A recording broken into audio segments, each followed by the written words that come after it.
Je sais pas si c'est une partie de ta biographie que tu mets en avant, mais t'as bossé pour Picsou. Ouais. C'était un job alimentaire ou c'était Non, une expérience non, c'était alimentaire. d'amoureux C'était alimentaire parce que j'étais payé pour le faire, pour une fois. Parce que des jobs de merde, j'en ai fait. Mais là, les circonstances ont fait qu'il y a le rédacteur en chef de Picsou, qui s'appelle Pascal Pierret, qui est une sorte d'étoile firmament dans ce ciel pourri de l'édition, quoi. Et lui, il est venu, on avait fait une expo des supermarchés, je crois, à Angoulême. Il est venu nous voir avec Lionel et il a dit oui, ça vous dit de bosser pour Picsou. Il était bien bourré déjà.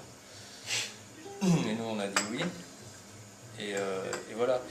Et après de bosser avec Pascal, comme c'est un vrai rédacteur en chef, c'est-à-dire que moi j'ai proposé les gadgets avec Lionel, et puis après j'ai dit ouais, j'aimerais bien faire des BD parce que ça me gonfle maintenant. Et il a dit oui, et jamais j'ai eu de. Il nous a toujours couvert, c'est quand même lui qui a mis Charlie Schlingo avec Coin Coin, qui est devenu culte maintenant.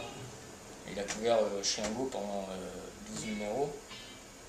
Et voilà, et Schlingo, pour ceux qui le connaissent, c'était quand même un mec horrible, mais gentil. Mais quand même. Moi j'ai vu Schlingo changer, on lui avait donné la responsabilité, il était moins bourré, il était là, il se prenait au sérieux, il était content, enfin voilà. Et voilà, Picsou c'est un peu toute cette histoire.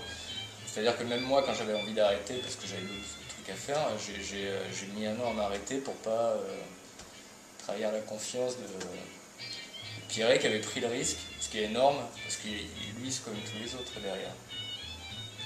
Et il m'avait raconté une anecdote, c'est-à-dire que lui, il nous a couvert avec Louise et Buzz et tout ça.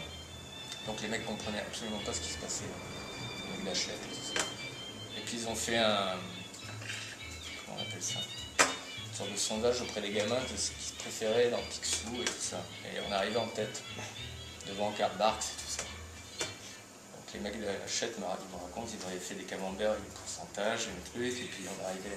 Alors les mecs disent, ah bah c'est super ce truc. Voilà. Donc moi j'aime bien quand les histoires se terminent comme ça, c'est-à-dire que lui, on a fait, tout le monde a fait ce que. Voilà. Donc c'était alimentaire parce que ça me permettait de vivre. En même temps, au-delà que. Enfin, comme j'ai quand même. Je suis resté 3-4 ans à faire ça. Enfin, évidemment, ça allait au-delà, c'est la sympathie que j'ai pour ce genre de personnage. Enfin, Pascal Pierret, je souhaite à tout le monde de le rencontrer, puisqu'il a un appartement où il doit y avoir 6000 vinyles contre les murs, il n'y a plus de fenêtres quasiment. C'est un fan de garage. Et ce genre de personnes sont super rares dans l'édition, mais à ce genre de poste clé, tout le monde se chie dessus. Et c'est pour ça que il se passe rien de glorieux. Et toi, t'avais une fierté par ailleurs de travailler dans l'univers Walt Disney, parce que même dans le temps, il y a des références récurrentes dans tes œuvres de jeunesse. Non, j'ai dû y penser 10 minutes, mais après, je m'en fous, quoi. Parce que comme je suis en relation, que je suis pas du tout dans la provoque dans mon boulot, enfin la provoque au sens où je suis pas dans le règlement de compte non plus. Donc, et que la relation que j'avais avec Picsou, finalement, c'était avec un mec cool. Voilà. Et j'adore Karl Barks.